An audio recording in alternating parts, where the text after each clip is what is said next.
On connaît tous ce personnage emblématique du cow-boy qui est solitaire, intrépide, sur son cheval qui chevauche à travers l'Ouest américain. Mais derrière cette figure légendaire se cache bien plus qu'un simple héros.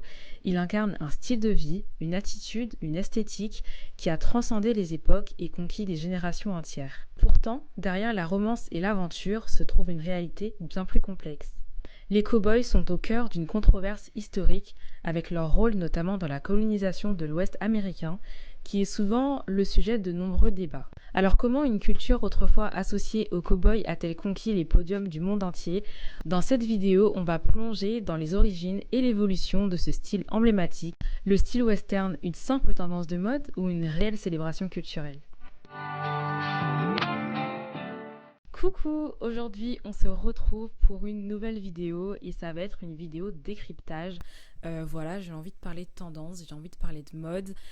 Donc bienvenue sur ce format où je vais venir décrypter des tendances pour savoir d'où elles viennent et comment et pourquoi elles sont apparues. Du coup, pour ce premier décryptage, il faut vraiment qu'on parle d'un style, d'une tendance, d'un sujet qu'on voit partout en ce moment dans la musique, dans les films, dans le cinéma.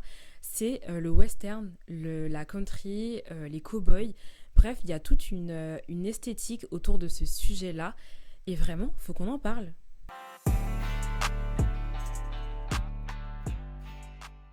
On va commencer par remonter un peu le temps et aller directement aux origines de cette tendance. Alors l'histoire des tenues western remonte vraiment au début de la colonisation de l'Ouest américain, donc environ au 19e siècle.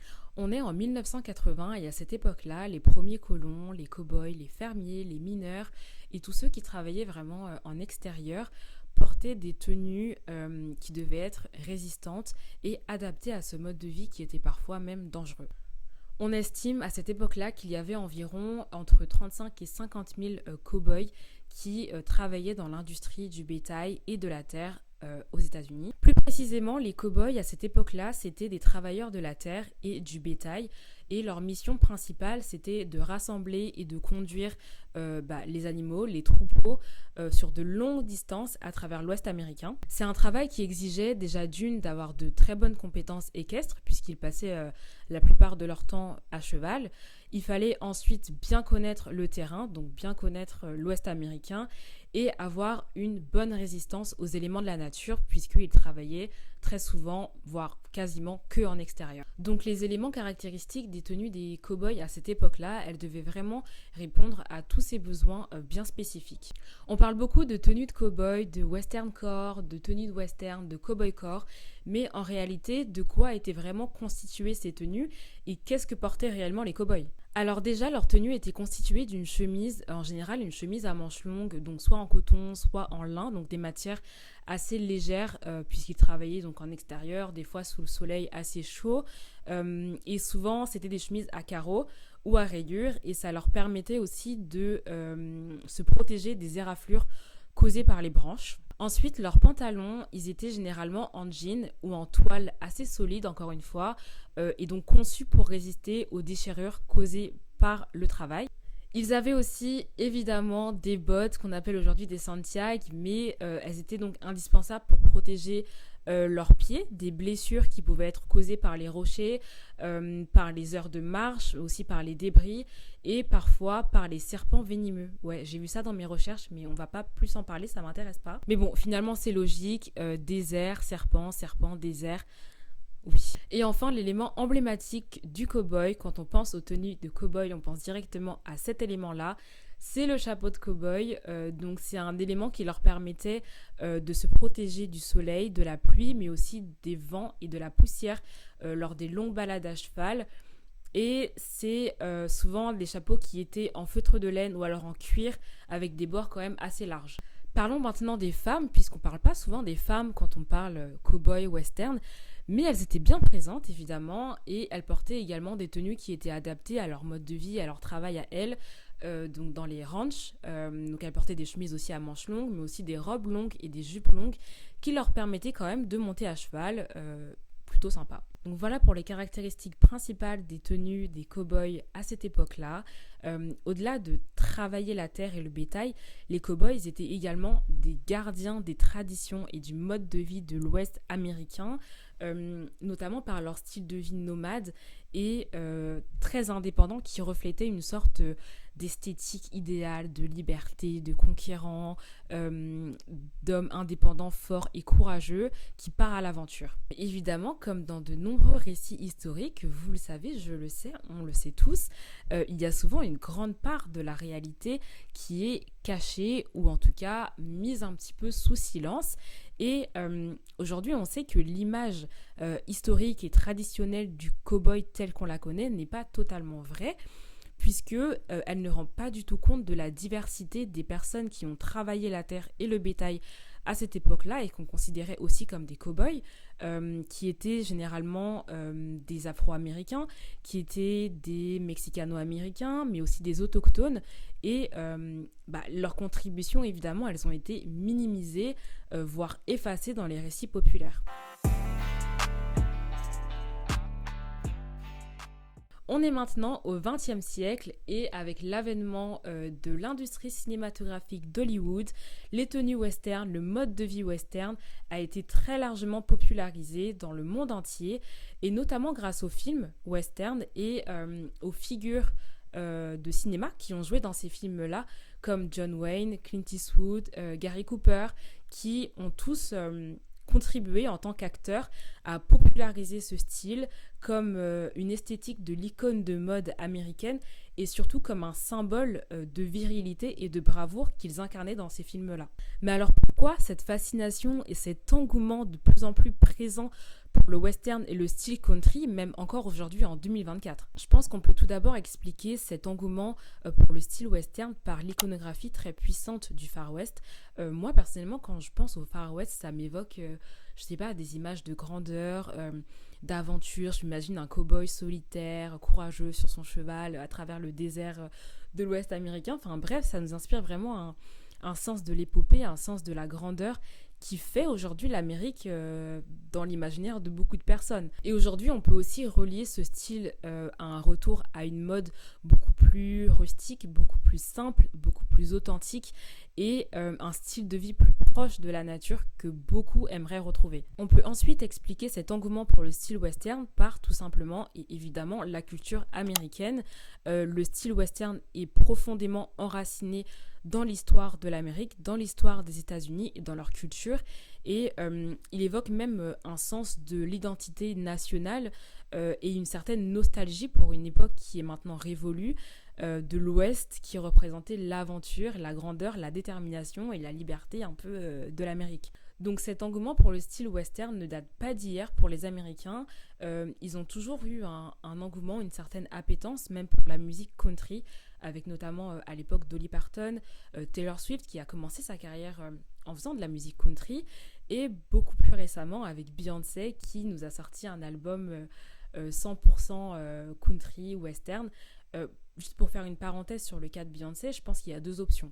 Alors, soit elle nous a fait un album western pour se recentrer et se reconnecter un peu à ses origines du Texas, puisque son état natal c'est le Texas, soit elle nous a fait cet album tout simplement, et je pense, enfin moi c'est la solution que j'ai choisie, elle a fait cet album je pense pour toucher une cible plus large, pour toucher un nouveau public, puisque ne l'oublions pas, l'industrie de la musique, c'est le business. Donc pour Beyoncé, business is business. Bref, fermons cette parenthèse sur Beyoncé et sur l'industrie de la musique.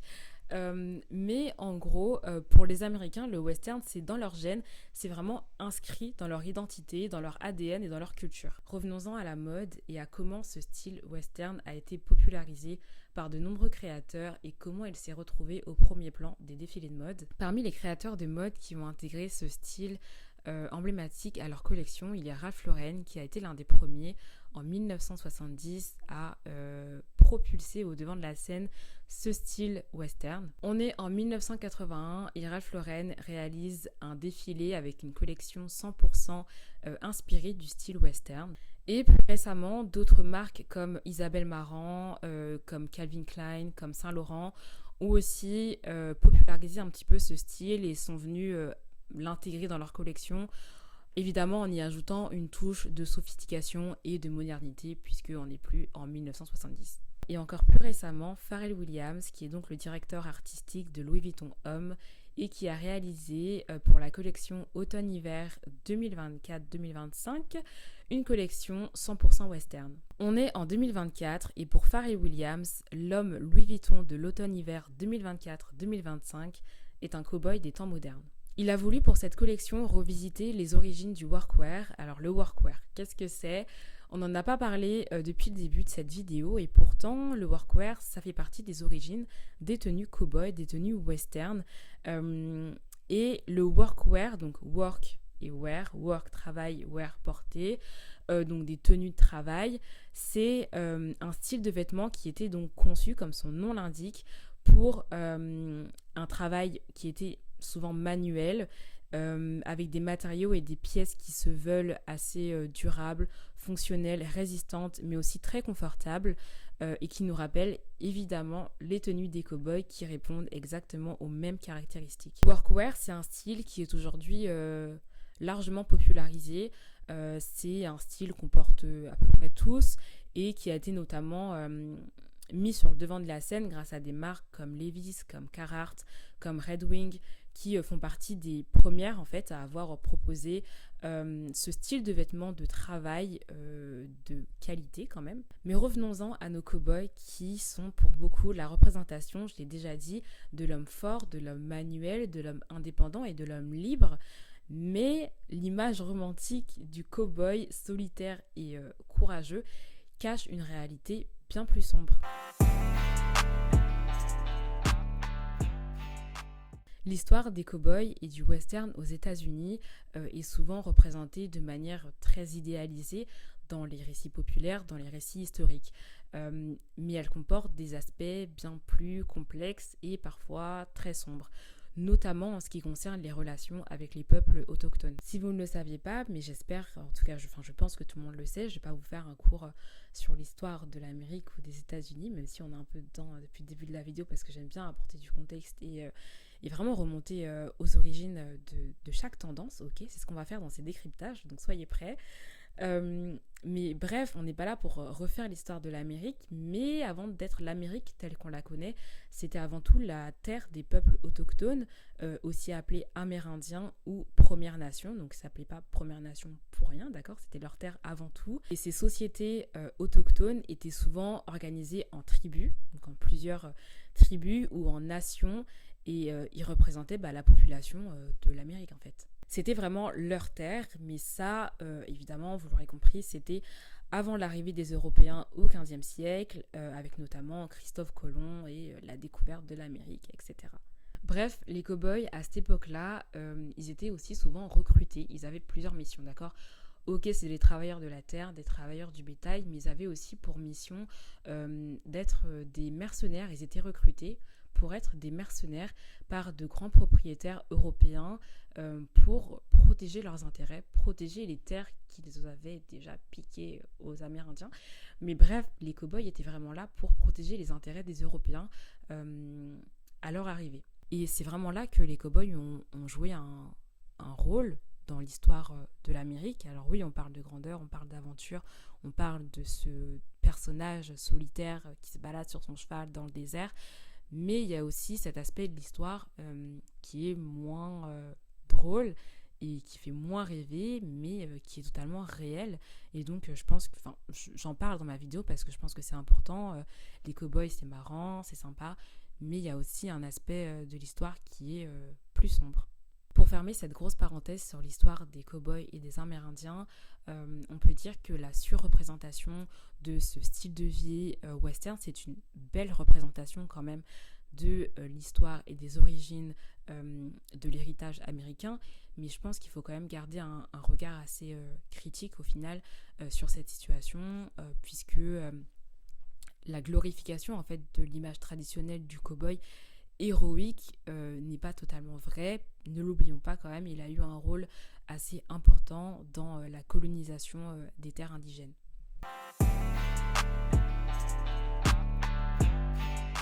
Au-delà d'une simple tendance de mode, le style western représente bien plus qu'une esthétique vestimentaire. Il incarne, comme je l'ai dit tout à l'heure, une célébration culturelle de l'Ouest américain, du côté très aventure et des grandeurs que représente aussi l'Amérique. C'est un hommage à l'Ouest américain, c'est un hommage aussi aux cowboys et aux cowgirls qui ont façonné un peu l'histoire de l'Amérique et c'est un hommage aussi à leur garde-robe et aux pièces mythiques qui font partie de cette garde-robe comme leurs chapeaux, les Santiago, les chemises à carreaux, etc. En adoptant le style western, on fait revivre cette épopée du Far West, on rend hommage à ceux qui l'ont façonné et surtout c'est, je pense, une invitation à célébrer la diversité et l'authenticité de l'héritage américain.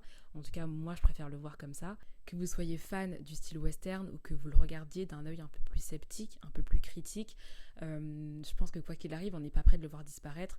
C'est un style qui est vraiment ancré aujourd'hui dans la mode et qui a vraiment pris sa place comme il faut, on le voit partout et on le verra encore partout cette année et les prochaines années, que ce soit sur les réseaux sociaux, dans les films, dans la musique, vraiment partout, dans la rue même, puisqu'on est beaucoup à porter des pièces qui de base font penser à des pièces qui viennent de la garde-robe des cow-boys, donc que ce soit les chemises, les Santiago, les chapeaux. Le style western, c'est vraiment un style, une tendance qui va continuer d'inspirer les esprits et on le verra partout les prochaines années, quoi. Pour donner mon avis sur le perpétuel retour du western dans la mode, pour ma part, je trouve ça très cool, surtout quand c'est bien fait. Notamment, je parle de Pharrell Williams avec Louis Vuitton, mais je trouve je trouve que sa proposition a vraiment mis tout le monde d'accord. En tout cas, moi, elle m'a mis d'accord avec moi-même. Ok. Je sais pas si ça compte, mais on va dire que oui. je trouve qu'il a su amener, le côté western, ok, mais aussi le côté moderne de l'homme 2024-2025 comme il a voulu le faire.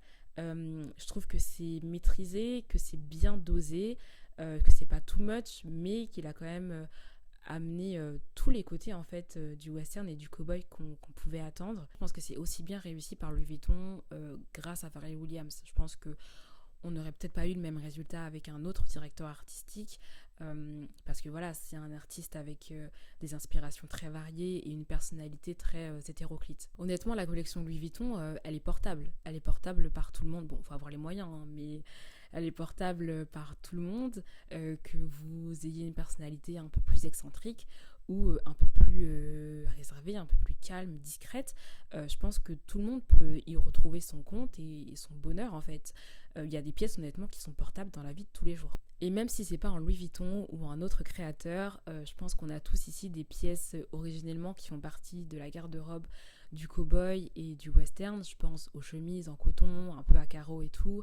Je pense aux chapeaux, je pense aux bottes, aux Santiago. On les a beaucoup vus, les Santiago.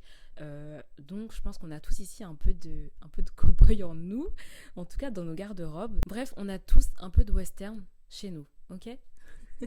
C'est tout pour cette vidéo. Franchement, j'ai trop kiffé aborder ce sujet, faire mes petites recherches, rentrer vraiment dans les origines de cette tendance. Enfin, pour moi, c'est même plus qu'une tendance. J'ai beaucoup dit le mot tendance, mais c'est un style à part entière. C'est une tendance parce que TikTok en a fait une tendance, mais sinon, c'est un vrai style à part entière qui existe depuis des années et des années, hein. Ça vient pas d'arriver. Dites-moi en commentaire si vous avez kiffé cette vidéo déjà, si vous adopteriez ou non le style western ou alors si vous l'avez déjà adopté dans votre vie. Franchement, ça m'intéresse de fou. Même si c'est par des petites pièces et tout, ça m'intéresse. Donc dites-moi en commentaire comment vous percevez un peu cette tendance. Et voilà, on se retrouve très vite pour une nouvelle vidéo. Bisous!